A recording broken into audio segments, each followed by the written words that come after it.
I think for me, because the way I view religion is slightly different. It's more like, God is like, my friend that I'm reaching out to. Mm-hmm. Like, no different than calling one of you guys, like, hey man, I need help moving this thing. It's like, God, I need, just help me today. I don't have it. Give me the strength, give me the power to get through today. That's kind of how I utilize prayer.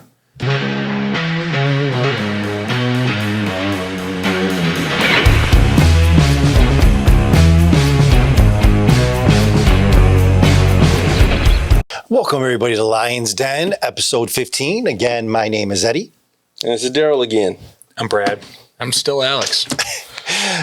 Thank you, everybody, for tuning in. We really ask for everybody to share, like, comment. Sharing's a crucial part of this. We get so many positive comments from people kind of face-to-face. Really enjoyed it. We had a little controversial one a couple episodes again and got a lot of great feedback on it. People really appreciated it. Why has God become so taboo? But when you're not sharing it, it's just those kind of same people that are seeing it over again. Right. So if you please take the time to share any social media, really appreciate it. But again, thank you everybody for tuning in.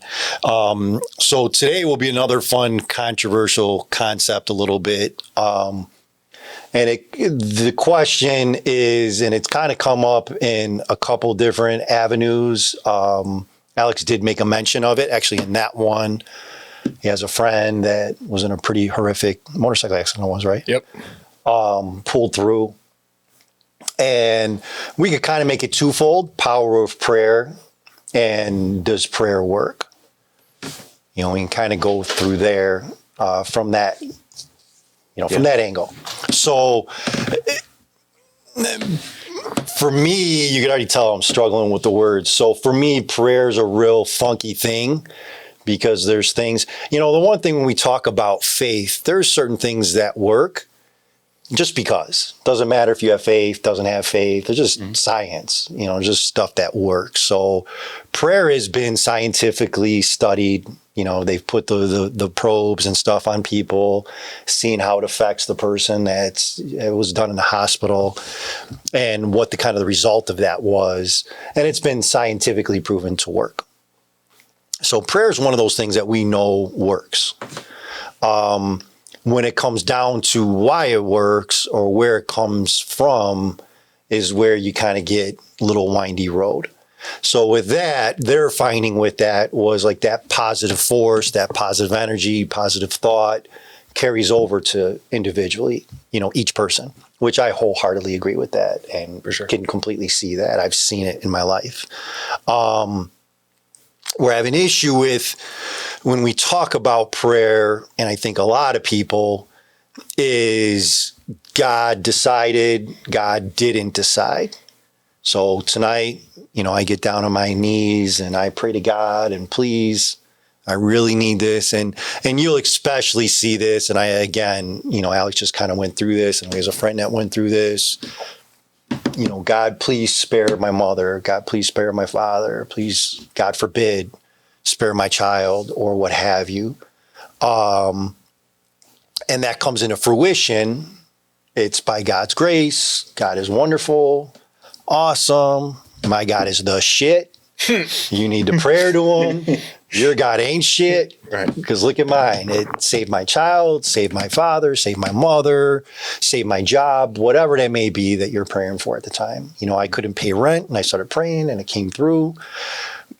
What I think people forget is the other side of that, which quite honestly happens more than the other, is you made that prayer and you don't get the end result that you were praying for and what that looks like. And I think it's an important topic to talk about because one, as Christians, we want to be aware when we're talking about that there's both sides to it and how do you make that person feel. So when Alex was talking about this a couple weeks ago, and I don't want to quote him, Alex, I don't remember, how it was. The gist of it. Yeah. I mean, I think it was kind of God saved him. It's by the grace of God. We were talking about. It was by the grace of God. Basically, it was talking about why had God why is talking about God become so taboo? So Right. I was using the point of, a person that I was told 10 weeks ago at the time, isn't going to make it anymore. He's come out the other side. And I said that, there's irrefutable evidence there that there is a God, right? And this is my proof of it. That was it. Yep. Thank you. That was actually the exact Yeah, I was waiting for you when you were like, I don't remember how he said it last week. I wanted to be like, hey, bro, I'm right here. Yeah. Phone a friend. No, Phone a friend. good idea. So anytime we talk about this, and I've encountered, thousands of people where that's happened, you never want to be the guy that, no, God really didn't have nothing to do with that. It's just, went your way this time for whatever reason. And when I say that God didn't have anything to do with that, I believe God has to do with everything. I don't think that decision is ever life or death. Yeah. Or pain and suffering, or absolving you of that pain or suffering. I think we make those decisions. I think that life sometimes makes those decisions, and we'll be talking about it in a very near future in a different podcast about The power of prayer. not even just the power of prayer, that, there's only one deity, that's God. Right. People, we're not gods. So I suck when somebody passes away, in the sense of, can you believe that, such and such died? It's so terrible. Absolutely. I believe it. People die every day. So you were born to die. I mean, that's the reality of this life. So it's not the remotest unbelievable reality to me that somebody love, cherish, died. It happens every day. Totally get where that sentiment is coming from. What we really mean, it was surprising, didn't see that coming, what have you. Yeah. And what I will say is Buddhism is much, much better at this than any Christianity. Because Buddhism, samurai, I know you saw, you were interested in that too. Samurai dealt with that every day. That's what they contemplated. Mm-hmm. They could die any given day. They accept it. They move on. It's a strong part of Buddhism philosophy that tomorrow isn't promised to anybody. So it's just coming to terms with that. 100%. Got it. Not going to be here forever. Could be today, could be tomorrow. What does today look like? You don't want to attach to the idea of living, because you can't. It's ever changing. And when you kind of look at Buddhism philosophy, that flows down. So today is great. God, I love you. Awesome. You're the best. Tomorrow sucks. God, you are shitty. What are you doing to me? This is bullshit. You were there yesterday. You're not here today. What the hell? So the Buddhism philosophy is things are constantly changing. Mm-hmm. Every day suchness means that every day is going to be different.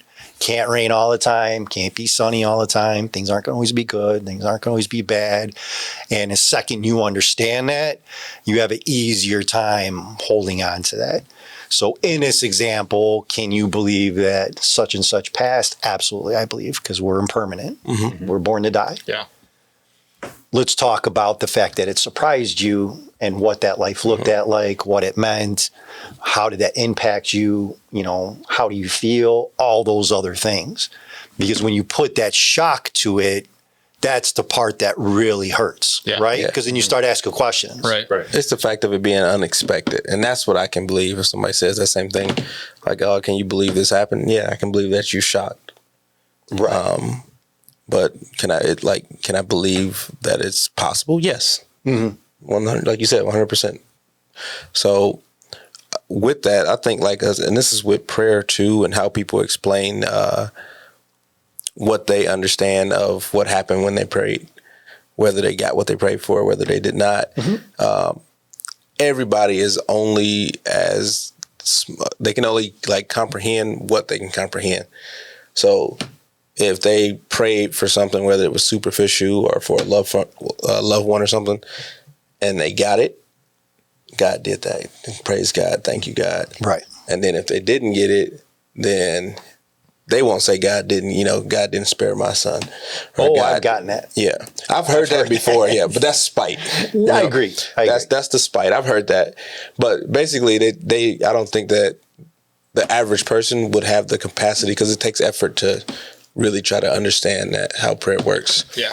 because it's often looked at as a hotline. It's often referred to as a hotline. I've actually heard preachers, pastors, and stuff say, tap into that hotline, and I don't like that connection to it, because it is something. It's a tool to use to open up a line of connection, but it's not a hotline where you can just dial it up when you need something. It's not Amazon. Right. God isn't Santa Claus. No. Exactly. And I personally, I've been guilty of that, as a kid. As a kid, definitely. You're just like, God, especially when I starting to drive and just like, God, that Mustang is sweet, Yeah.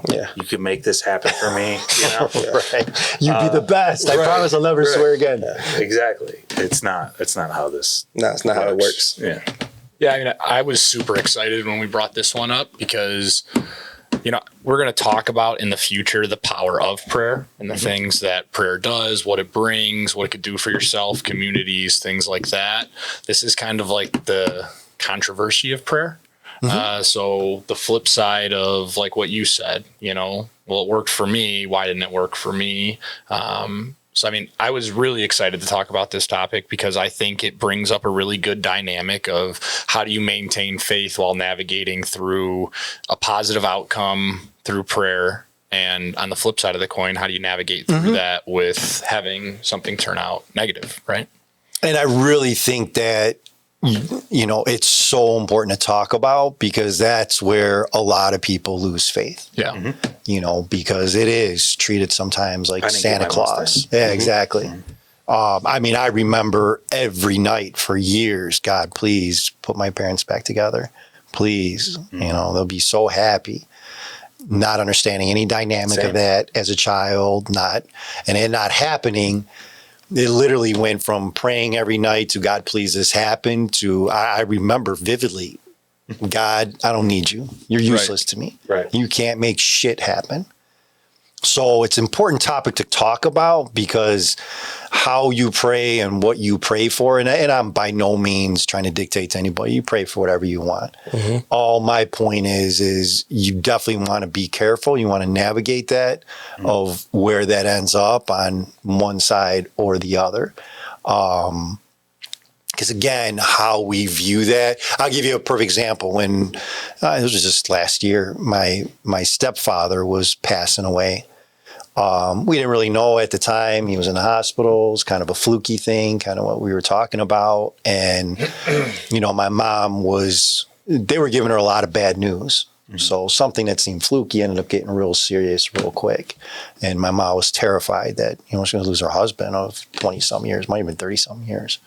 And I just had this gut feeling that there was going to be a good, her to have that moment of, because he was looking real bad. And there was going to be this moment of him looking better. And I felt like he was going to pull through. But what I really felt was you were going to get that moment of seeing him in a better light where he's not looking so, he looked really bad at the time. Right. And it happened. And I was like, see, Ma, I told you. And actually, I have an uncle, Frank, love you to death, is just bulletproof. Like, I don't even know how many times he's had multiple sclerosis for as long as I could remember. Has put the death sentence on him 20, 30 times. There's no way he's going to make it out of this, and always bounces back. And even the last time with him, my mom, I was like, and again, I don't know why, just had a weird feeling, he's going to make it through. And if he does, are you going to finally recognize God on some level? That, hey, there's something going on, have some faith, sometimes it works out. Absolutely. It happened. There was like a day of that. And then unfortunately, it was very soon after that my stepdad got sick.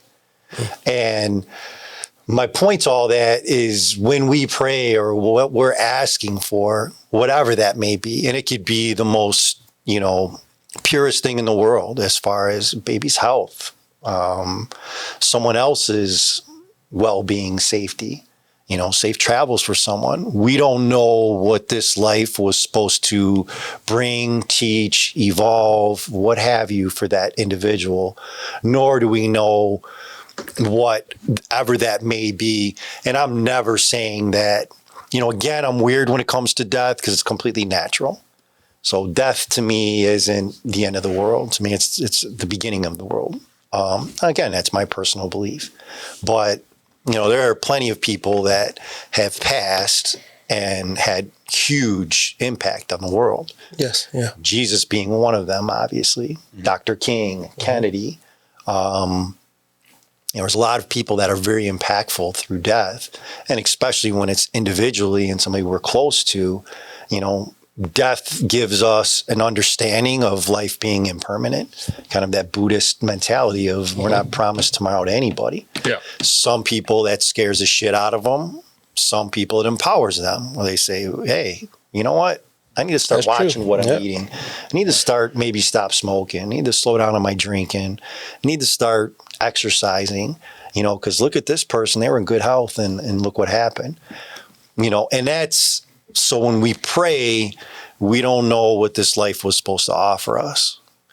And when you start wanting to manipulate what that looks like, it could get very sketchy because, again, if it works out, God is wonderful. If it doesn't, what does that look like? Yeah. Yeah, I mean, I agree with that. And to that, what does that look like if it doesn't work out? I would be interested to see in the comments what people have to say with how they've dealt with that, where they prayed with something and or for something, or for the strength to deal with something, whatever you prayed for, and whether you received in any way, shape, or form what you prayed for or not. If you can comment and let us know, so we can touch that on another episode, that'd be greatly appreciated. Yeah. And just real quickly, what you just hit, the strength, I think that's the thing you always want to be praying for. Yeah, the strength, our ability. Right. Yeah. God, help me understand this better. Give me the strength to make it through it. Give me the insight to see what I need to see through it. I think those prayers, I think, are always beneficial, and you're not getting into that making God pick a side one way or the other. Is there anybody you can think of in the Bible that didn't have to do shit and God just gave him stuff? No. Yeah, like it's usually Job, his whole thing is miserable. Yeah, Job's story is It's miserable. It's a workload to just get through it. Hate it. But it is.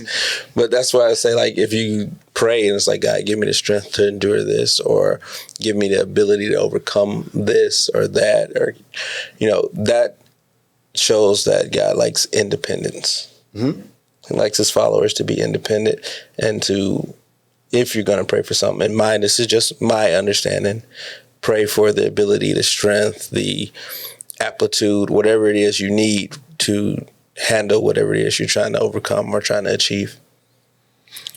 I'm a firm believer in energies and willingness, and I think it was a handful of years ago that book The Secret was kind of going around. Yeah. And it was this, if you kind of put this idea out to the world, you project this daily, it'll come true. I'm gonna be a millionaire or whatever, Manifest destiny. Yeah, exactly. So I think people confuse that with prayer sometimes, but also prayer can work in that sense because you're essentially putting it out there. Yeah, you're kind of willing it. You're willing. You're reaching out to God. I want, this is what I want. This is, I think we seem to have, all of us have a similar take in a sense of, God, help me today. I just don't have it. Almost, I think for me, because the way I view religion is slightly different. It's more like, God is like, my friend that I'm reaching out to. Like, no different than calling one of you guys, like, hey man, I need help moving this thing. It's like, God, I need, just help me today. I don't have it. Give me the strength, give me the power to get through today. That's kind of how I utilize prayer. Not so much I need this, I need that. Selfishly, I will use prayer, and somebody that I know is going through it, like your friend or whatever. God, help my, Sure. Help. Because it makes me feel better. Right. Again, you're putting it out there. You want this person to do better. It's not, I don't think it's the right way to use prayer, but that's kind of how I use it. And like you said before, it's like, it is something you need to be careful with. If something I pray about doesn't go the way that I thought it was going to go, I don't really fault God for that, but I think there are a lot of people that do. So I think the important context to that is, friend, God, I pray that he makes it through this. I hope that he makes us through this. Please give him the strength, but I understand at the end of the day, your will is your will. And give me the strength to deal with whatever that may be. I think when, and I don't want to put out clauses on it because I'm not, God is capable of anything. I'm more worried about the individuals. I'm not worried about God. He's got it figured out. He's got it locked. I don't have to soothe his ego or his self-esteem. This is to individuals. I just know personally, both in my own life, it was devastating. And a lot of people that have moved away from faith, a lot of times it was something along those lines. My mom's going through it right now as we speak, that if there's a God, why is this happening, that happening? And I went through it. It's a legit, I think we all have on some level. Yeah, you have to remember that your life, I don't want to say it's been mapped out, but there's a game plan. Everybody was put here for a reason, that could be 10 topics in itself, but there's a game plan. And for me, I've always looked at it as with that game plan. And I didn't used to be like this. I've had the fallout of faith because I talked about it briefly in a previous episode, had a cousin that passed away, same thing. You pray for, perfect example, help her through this, pray for the strength for the family, her mother, brother, sister, everybody involved. And then the tragedy happens and you're like, cool. Like, we needed you. Like, thanks for nothing. Yeah. Do you see the wake that was left behind? Why would you let this happen? And then you come out on a different side. And here I am today with a different perspective of there's a game plan. I'm not negotiating a change in the game plan. I'm asking for whatever tools I need to get through that next part of the game plan. So I'm praying for strength that whatever happens in this situation with my friend that was in a terrible motorcycle accident, please give the strength to the family, to the wife, to the children, the mother, the father, everybody who's involved to get through whatever comes next. Obviously for him to have not just the strength to get better, but also to have the will to want to use that strength to get better, to realize that there is a reason to live on. And I think those are two different worlds. And I think that's why it's so important to talk about this topic, because we're discussing the fact that, through tragedy, there is positive outcome if you welcome it. I'm not saying it's ever a good thing for a life to be taken, but how you allow yourself to grow through going through a tragedy can greatly increase your own life, the people's lives around you, and give you a completely different perspective on not only your faith, but also yourself, I think. Yeah, I like the game plan aspect that you put it to. The only thing I would add to that is that I do believe it's like a game plan that everybody has, but you have the not the like predestination with it. You have free will. Right. So just because there's a game plan, it doesn't mean that game plan is going to work, as with all plans. Yeah, absolutely. You get into a fight, you go to watch a boxing.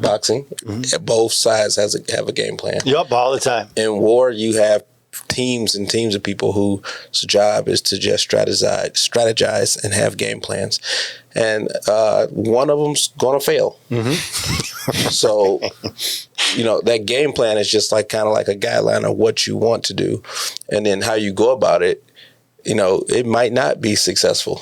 I've been victim to that in every aspect of life. You think something's going to, like, if I do this and then I do that, this is going to be the outcome. And then it's not. I mean, from the smallest things, from cooking to, maneuvers and things like that. Right. Life decisions. Everybody's done that. People who bought condos and family shares, so they call timeshares. They had a game plan. We're going to use it in the summer during these weeks, and then it doesn't work out like that because you've got like 37 other people trying to use, at that same. We're shown that, though. I mean, I've touched on this before. I mean, Adam and Eve, there was a game plan for mankind, and Eve just had to have a bite. You know, I That's- mean, you just yeah, had that's- to take a bite of the apple. I mean, that's the Right. whole point is if you look, there is teachings everywhere that show you that things don't go according to that plan. That's human nature. And that's when that hotline, prayer, whatever, that's where that comes into effect. Because now there's been a change of course, a direction that pulls you outside of your norm, which causes you to start spinning out. Well, how do I get out of that? Well, I pray Right. for the strength to get out of whatever the situation is, or, you know, the humbleness to learn the lesson that, you know, you're trying to teach me. Some of you guys might be too young. Did you guys ever ad-libs? You ever play a game? Ad-libs? It was like a pad and you could fill in. You got to do like a Mad Libs. noun. What is it? Mad Libs? Mad Libs. What I call it, ad-libs? Yeah. I was like, that sounds familiar. So I can wholeheartedly guarantee everybody there's a God. Everything outside of that, you're on your own. Can't promise anything. I don't have any answers. Don't know why one thing is this way. I mean, I have all kinds of theories. Don't have any concrete answers. You know, for me, I feel like that's what life is. You know, we do have things that are supposed to come our way and things that we're supposed to learn.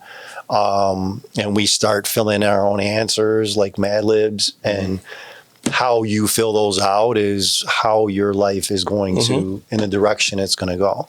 I mean, what I know for a fact from boxing, from business, from friendships, from marriage, from everything and anything in life, from nature, nothing is built easy. You know, there has to be conflict. There has to be friction. You know, we talked about last year, I went to Colorado, one of the most amazing, beautiful places I've ever seen in my life. You know, those mountains, those rivers, all those things were created by friction. You know, things are built by being, you know, molded, going through that friction, going through them trouble spots. And I think we all understand that to a degree. The problem becomes when it happens to us and when it's friction we don't necessarily want. You know, we're like, hey, I can handle this, but, you know, you're pushing it with that one. You know, in my family's case, it was patriarch of our family, grandmother passed, was older. She was 82, 83 at the time. And okay, she was 83 years old, you know, lived a wonderful life, was an absolute godsend. You handle that well. I had a cousin that was much younger pass, and all right, well, what the shit? You know, what the hell's going on here? Then a godmother soon after, 4 or 5 years, and it's like, hey, God, what's up, dude? Really? And then, you know, a father. And you're like, all right, I didn't really need 5 different major deaths in my life to grow. And again, I'm someone who has the utmost faith. It was tough for me. I can only imagine it for my mom, other family members who are still navigating their way through their faith. Is there a God? Is there not a God? The main thing with prayer is understanding that those prayers aren't going to always happen the way you want them. Doesn't necessarily mean that it's always bad. So I can assure everybody out there, there's shit that I've prayed for that has come true that I wish God didn't answer my prayers on that one. It's like, you know, after it happened, I was like, hey, I didn't so much need that one. Yeah. And there's times I've prayed where it didn't happen. And 3 months, 6 months, year later, you're like, oh, okay, I see why that didn't go down that way. I can think of several circumstances. Now, again, I'm trying to take away any type of death or passing out of that, because you're never going to make someone feel better about that, you know, especially if it's family, whatever. So, you know, I'm not going to even attempt to do that in a podcast, but we find out a lot that, you know, things seem to have a way of happening for a reason. And at the end of the day, what we don't know is what's after this. You know, is it life beginning when we pass, or is it really the end? And where you stand with that is going to really change your perspective on what that looks like. For me, it's a beginning. So I'm super sad for myself, selfishly. I want that person in my life as long as I possibly can have, but I'm not sad for the person whatsoever. For me, it's almost like that Buddhist kind of thing where you can't appreciate sun and a nice day without rain and a thunderstorm. You know, that's what makes you appreciate the good. And you know, I went through it and went through a divorce that didn't really quite see coming at the time. Did a lot of personal growth and building, and during that time, you're just, God, what the hell, man? Like, why am I going through this? Like, why? You know, it's like you said, it's like one hit after the other. Now, remarried, best relationship ever, because you know that one that failed, you learn from it, you grow. You can't appreciate the good without the bad. First one, very bad, toxic. This one, amazing. So there's growth in that, and at the time, it doesn't make sense to you, and that is that when you kind of do start to question God and his plan, you know, it's kind of where there is that, to some degree, that game plan that you think is already set out for you. I don't think we ever really know that true trajectory, but, you know, life takes you this zig and zag, and, you know, it sure did for me. And I've learned through going through that, you know, I may get something that catches me off guard, and I just now know that there's going to be some good that's going to come from that experience.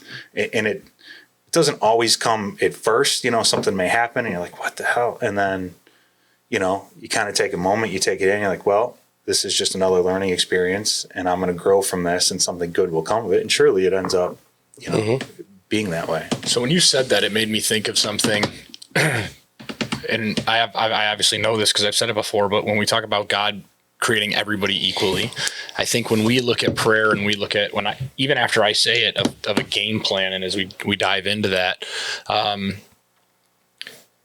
you're not the only person that has a plan, right? So God didn't create me with my game plan for you to live with inside of my game plan. So what I mean by that is everybody's going through their own, what we call life.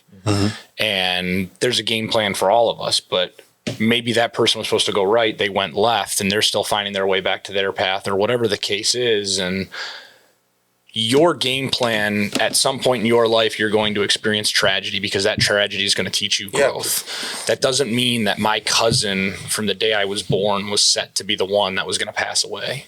What I mean is, at some point through her life, the game plan, the path that she was going down, whatever it was that God was trying to teach us with that lesson at that time, that tragedy, that was part of a game plan, but not her specifically, if that makes sense. I mean, I'm having a hard time kind of explaining it. It's more... That's coming out. She was doomed from the start. Exactly. It's not like when I have a game plan, you guys are all involved in it, and hey, we're going to go do this, but you know, Brad, you're going to have a really tough time doing this because you have to fail so I can learn. That's not necessarily what I mean. Right. Definitely not. Your own plan. It's just, you have to remember that this thing called life, and especially having one God, it's constantly revolving for everybody, and everybody is constantly going through different experiences that through those experiences are going to impact people differently.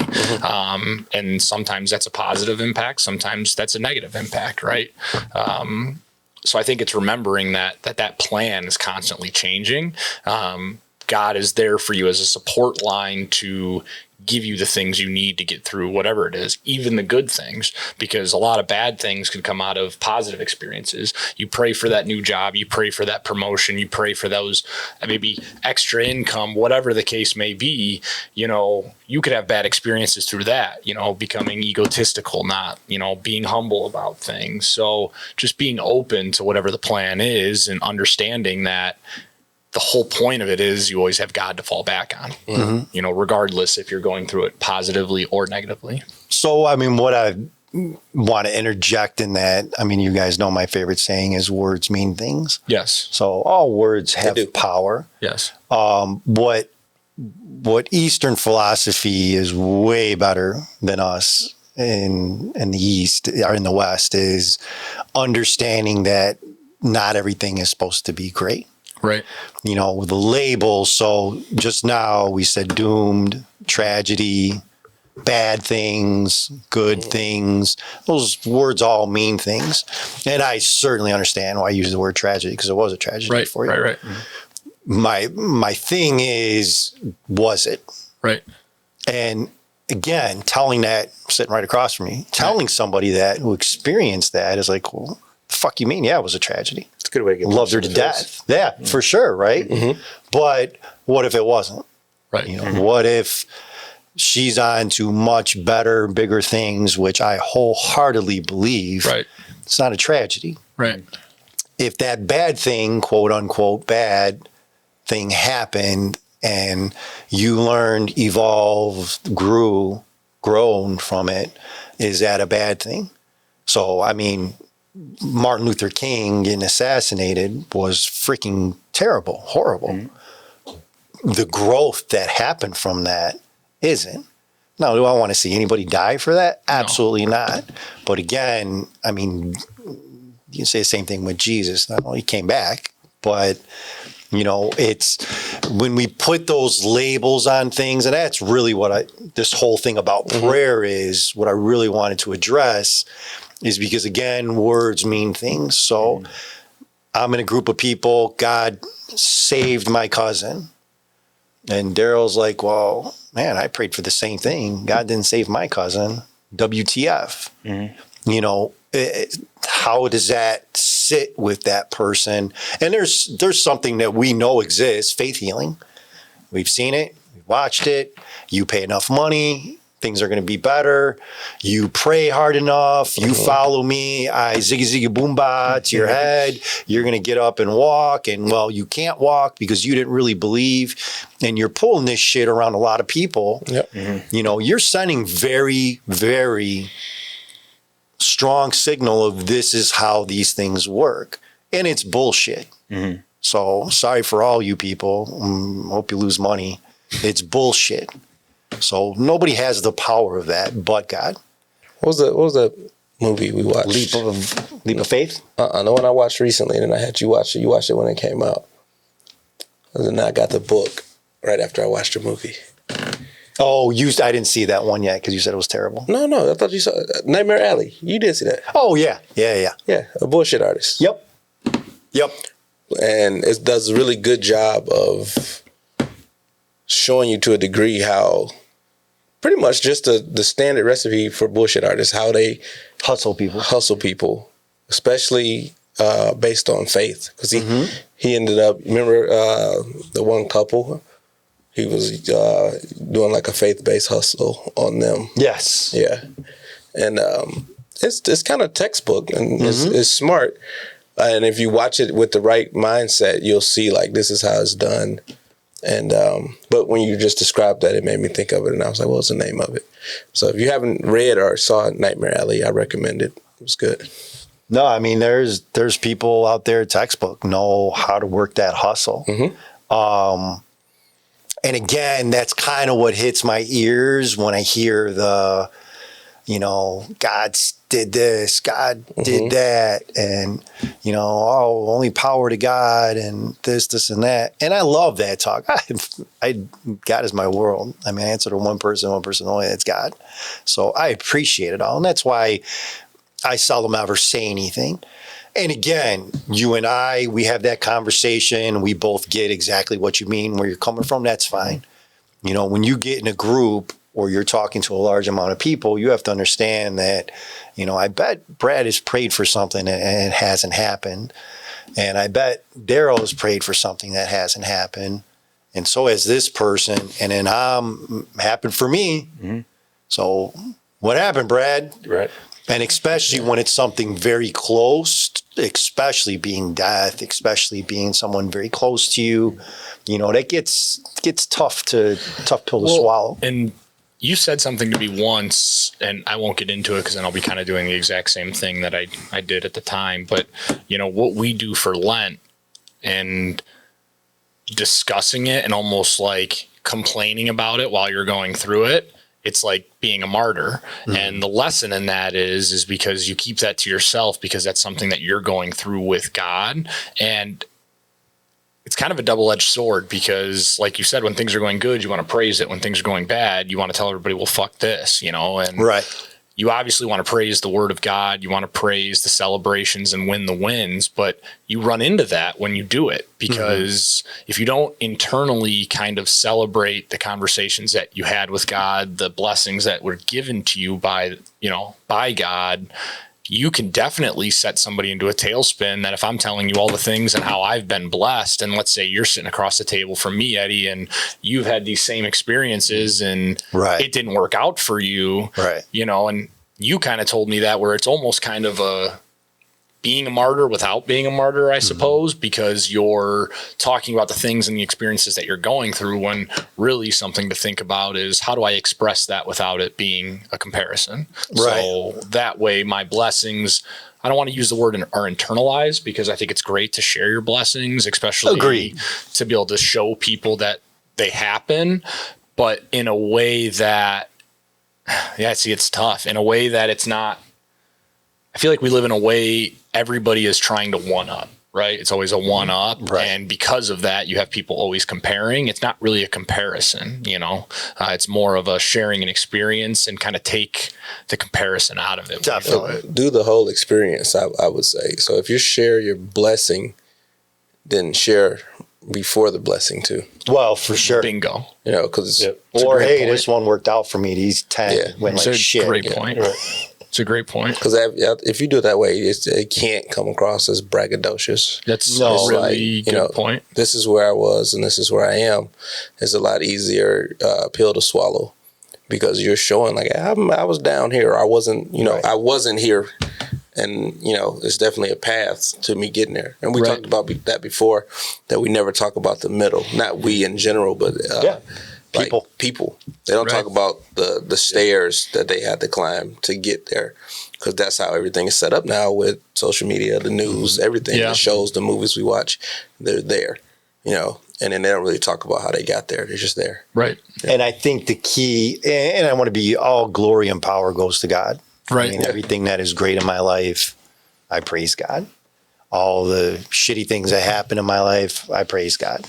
But that's faith. So faith is my favorite.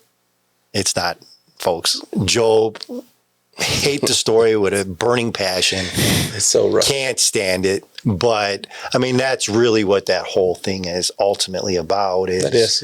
Job having the faith of all those different things. You got to give a little bit of background on it. Just a Job? Yeah, just a little. I know it's a huge, just try to give it a... So Job is this faithful man so I can't really do it justice because I just hate it. But the long and short of it is, you know, He's trying so hard. Satan is it's like, tough. Hey, God, I bet I could sway this guy and, you know, turn them on you and people please, I'm paraphrasing, read it for yourself. You're going to love it. And God more or less says he's faithful, go for it. So it's already what I have a problem with. I don't believe in a bajillion years that conversation would ever take place. So God's like, yeah, hey, he's faithful. So, you know, and I don't remember the calamities of shitty things that happened to this poor guy. I won't have, but, you know, loses his farm, daughters die, wife die. He's got, you know, some terrible, horrible disease. And then kind of towards the end of it, it's got some guys messing with him that, you know, hey, Job, I thought you were faithful and thought God was great. Well, your life kind of sucks. So he's got guys kind of, you know, jabbing on him on top of it. And faith does, I mean, Job doesn't lose his faith through any part of this, you know, ordeal. And then finally kind of makes it through, and God's like, got you, Satan, you bitch. And you can't faze Job. And then, you know, he's got more crops than he ever had. And he's, you know, more of this than he's ever had. So all these blessings kind of then come into his life. You know, my issue with that, wife still died. So cool, you got a new one, but it still sucks. You lost your other one. Right. You know, he's got all new kids, but your other kids died. So not so great for them. Yeah, it's just, you know, and I completely totally get the story. I understand the point of it. I just think it's a grinder of a tale to talk about faith. But at the end of the day, I mean, that's you. If all praise and glory goes to God when things are great, it's got to be the same when it's bad. Right. You know, you can't win both sides. That's why I like the story, though. I mean, A lot of people do. So the only reason I like it, though, is because I like it because I'm looking at what it's trying to teach, and it's teaching exactly what we're talking about. I mean, it's literally going through because in it, and like Eddy said, it's a big paraphrase. You have to read it, but in it, through all of those things, there's still prayer. There's still conversations with God of positive prayer, and still proving that I have the faith from Job, and all these negative things are happening. And I think we as people look at it as what you said. Well, it's great that you got all this stuff, but what about all the other stuff? Right. I don't think the story was meant to be as pyramid and as simple as that. I think it's more of a very quick, even though it's quite long, synopsis of a very long story. Very long. That runs side by side. The positive, the negative, even though the positive comes at the end. All the way at the end. Yeah, all the way. Way Very past, long. Way at the end. But it's showing you that with prayer while keeping the faith, that through the negativity, that if you stay on that path, that righteous path with God, that the end, which is why you as a person specifically believes that the end is the beginning, because I think that's kind of what it's teaching. That's no, what and it's kind of I showing. definitely agree with you. Yeah, you like the message of it. For sure. Yeah. Yeah. Which it is a great message. Not how long it takes to read. It's getting dragged across behind a car to get there. But so just to put it out there, folks. So what I really dislike about that story is like the bargaining of it. Yes. Like, hey, God, I bet I can get Job to come over. And God's like, no, you can't. Take your best shot. And Job's like, hey, dude, anybody going to bring me in this guy? Does Job Like, get a hey, vote? I know you guys are, having some fun and games, but this is my life that's happening. And Job was like, wait, what? yeah, exactly. Like, hey, I got your back, God. But, really, dude? Yeah. Are you really going to let this guy, have his way with me and show my faith? And I don't believe for a second that God ever tests your faith, ever tests your religion, like tests he's bored your or love. something. Right, like you got shit better to do. You do that. I think we do that. Yeah, you do that to yourself. Yeah. You It's do a that very to powerful statement. That's really good. I agree with Eddy. Like we talked about this months, maybe a year ago, just the story of Job and how, what irked him about it. And I agree with you with what bothers you. One, the wager part of it, not a big fan. And those are our words, by the way. Yeah, this is specific to me and Eddy and our conversation at that time. Bunch of Eddy and Alex said you're misrepresenting Job. I'm not trying. Yeah, I think God did say "gotcha, bitch" to Satan, though. It could be in the Old Testament. Yeah. But no, Alex and Eddy said it. Read the book of Job if you want clarification, because we're paraphrasing. Nobody right here has a book in front of them. No, we're going off of memory and what we understood and what we liked or disliked about it. But I think that when you look at it, it's so many different messages you can get from that. Alex got the message of being righteous and keeping the faith. Yeah, the power of faith, which is a good message from that.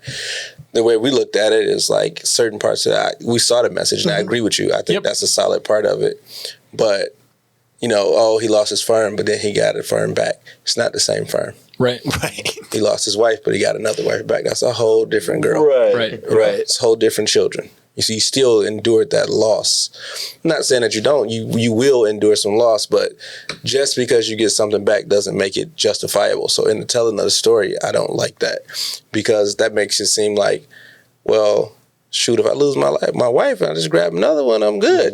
Right. Yes. Yeah. Exactly. Yeah. So I don't like that. And I was thinking when we were talking right now that we as society have adapted that style of storytelling to where a host of like atrocities that happen, and then before the book ends or before the movie goes off, there's a sunshine, and everybody was like, "Yeah, that's great." That's such a. Did bad you see movie. when the sun came out? It was, actually, I just thought about it when we were right here. A movie that I love, and everybody loves this movie. This movie I'm about to mention, everybody loves, but it's the same thing. Saving Private Ryan. I love it. Always have. But you risk all these lives for this one. No, I mean, I love the movie. I hate the ending. The story to that movie the story makes is me so They frustrating. risked all those lives for this one guy because his brothers died. But how many of those guys have brothers that died? You don't think about that because they just it's a rough throw story. so much stuff in front of us, and the message gets lost. So Now, what I will say about that movie is at the end, the character says, "I hope I've lived a life that did you guys honor," and I thought that was fantastic. So that's a really good it was a cap off great to that. kind of showed that he lived his life with the knowledge that those people did die for him, and he wanted to live a life in, fruition and some balance and do some justice and honor to those guys. So that part, you're right on that part. I did a really good job. That's very good. A very good cap off to that. About as good as you can. That's about as good as you can Good get. save. Yeah, that's what that was. It was a good save. Yeah. So I just thought about that though when we were going in on Joe. I was like, we've adapted that in a couple different stories, But most Disney movies, Disney movies are horrible. Like for the message, right? They're good. They're entertaining, beautiful. But there's always a suffering. Yeah, a lot of crappy things, and then happy. And they hide it. Happy end. Yeah, they hide the suffering with music. They do. And when we're talking about prayer, and obviously prayer goes hand in hand with faith. Those are always the tough things. I mean, that's why we're here. That's why Lionz Den exists. That's why we're here to talk about, is because we get it. We know what that looks like, know what it feels like, and certainly understand that that's where people walk away from faith. Yeah. People walk away from religion. People, I mean, I hear it constantly. Anytime I talk about God, why are there hurricanes? Why are there these atrocities? Why are there people being murdered, raped? All these terrible things that can happen. And even like with Job, sure, easy answer. Well, there's a devil too, and that son of a bitch is making all this chaos and shit happen. And that's just not so. One thing as Christians we have to accept, if we believe in an ominous, all-powerful, all-knowing God, or we don't. And if you believe in an ominous, all-powerful God, if the devil exists, that bitch only exists because God's allowing him to. So, we're real quick to always blame that guy, and we'll talk about that. And we did touch on it a little bit before another podcast. We're always quick to blame that guy, but think about that for a minute. If that is in existence, there's a reason. Well, yeah. And that reason is usually, from my experience, lessons. There are things that we need to learn, things that we need to see, things that we need to experience to grow, to evolve, to get better. It's not always easy. A lot of times it really sucks. I've had plenty of times in my life where I've questioned, what the hell is going on? Why is this happening to me? Why are you doing this to me, God? So we certainly understand that, and I hope people pray. I hope people pray more. I'm for prayer in school, prayer in elementary school. Now, again, if you're Muslim and you want to pray that way, you want to meditate, Buddhism, if you want to pray, whatever, I think we need to get back to a point where we're having some self-reflection in school or wherever, or even if it's nothing, you just quiet time to think about, the shit that's going on today, because we're really getting more and more away from that, and life is just kind of happening. And are we teaching kids self-reflection, thought, whatever? And, I get really concerned that we're really not. Yeah. Yeah, I mean, to your point, when you were talking about the devil, I love that controversy of what you said. If there's a devil, it's because the devil's allowed to be there. Pisses people off. So if you think back, and we touched on it on an episode, I actually wasn't here, you guys did, when you were talking about the Will Smith, when he slapped Chris Rock in the face. Yep. We discussed it a couple of weeks ago on the phone, which I'm sure we all have at some point. Denzel Washington came up to, and I'm paraphrasing, I don't know the exact quote, he came up to Will Smith and said, the devil comes for you when you're at your highest, or when you're in your best moments, or something along those lines. And it really strikes a thought of, if you look into that of, you know, there is one God, he's all knowing, everything he does is for a reason. So if there is a devil, you know, remember when you're at your highest, what Denzel Washington, I think, what the interpretation I got, what he was trying to say is that when you're at your highest, you were praying and maybe looking to God the entire time to give you the strength to get to where you thought your peak was. When you got there, did you forget how you got there? And when you got there, you realized and forgot who you were, and the devil's there to grab you then, when you've stepped outside of yourself, when you've stepped outside of your faith.